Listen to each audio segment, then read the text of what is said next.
朋友哋မင်္ဂလာပါဗျာဒီနေ့က12ရက်17လပိုင်း2025ဖြစ်ပါတယ်ဗျဒီကနေ့ပြည်သူများအားလုံးကိုဦးဇင်းမိတ်ဆက်ပေးမယ်ဗျပြည်သူတကယ်အမှန်တကယ်ကောင်းကျိုးပြုမဲ့ပြည်သူကိုအမှန်တကယ်မြန်မာပြည်ပြောင်းလဲအောင်မြန်မာရေးပညာကဏ္ဍတွေကိုပြောင်းလဲအောင်အမှန်တကယ်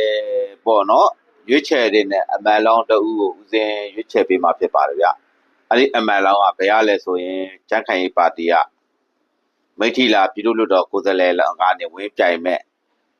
အားလုံးလဲမြန်မာနိုင်ငံမှာမတည့်ရတူခက်ရှားရှားပါဗျာနော်မြန်မာနိုင်ငံမှာအားလုံးကထုတပည့်တွေကပဲများပါတယ်ဒကာကြီးဒေါက်တာမောင်တင်းဖြစ်ပါတယ်ဗျဒေါက်တာမောင်တင်းဖြစ်ပါတယ်ဒေါက်တာမောင်တင်းရဲ့ကိုကြီးကျင်းလေးရဆိုရင်တော့နော်ဒေါက်တာမောင်တင်းရဲ့စမ်းဆောင်1980ခုမှ1982ခုနှစ်ထိ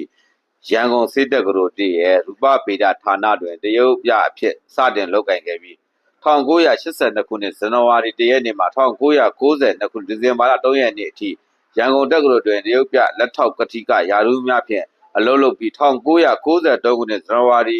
ရက်မှ2000ခုနှစ်21ရက်နေ့ထိမော်လမြိုင်တက္ကသိုလ်တွင်လက်ထောက်ကတိကယာရုများကိုလုပ်ကိုင်ခဲ့ပါတယ်2000ခုနှစ်ဇန်နဝါရီ1ရက်နေ့မှ2001ခုနှစ်ဒီဇင်ဘာ17ရက်နေ့ထိကိုတောင်ငူတက္ကသိုလ်တွင်တွဲဘက်ပါမောက္ခ2000ခုနှစ်ဒီဇင်ဘာ12ရက်မှ2005နိုဝင်ဘာ21ရက်နေ့ထိကိုမန္တလေးတက္ကသိုလ်ရူပဗေဒ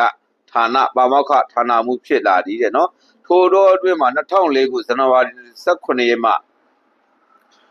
မက်လာ14ရက်နေ့ထိကိုတဲ့မောက်တက္ကသိုလ်အပါမောက္ခအဖြစ်လုပ်ကိုင်ခဲ့ပြီး2005ခု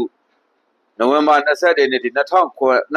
ခုထိမက်လာ30ရက်နေ့ထိရတနာဘုံတက္ကသိုလ်ရဲ့ဒုတိယပါမောက္ခချုပ်